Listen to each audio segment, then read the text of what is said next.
आज हम लोग 30% होके बात कर रहा है, कुछ मिल जाए, कुछ मिल जाए।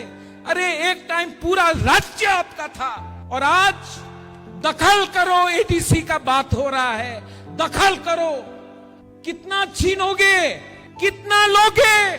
थोड़ा तो दिल बड़ा करो। हमने अपना राज्य दे दिया, आज आपको और चाहिए, नहीं देंगे। टीटी एडीसी नहीं देंगे, एडीसी नहीं हारेंगे।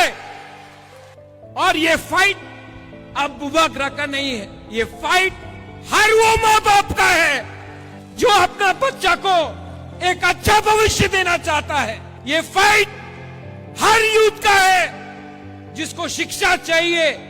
ये फाइट हर तिपरासा को है जो क्वालिफाइड है लेकिन नौकरी नहीं मिलता है।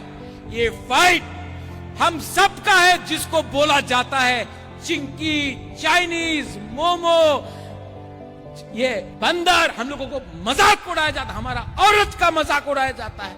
ये फाइट हम सब का है। ये फाइट एमएलए एमडीसी का नहीं है, ये हमारा नेक्स्ट जनरेशन का है।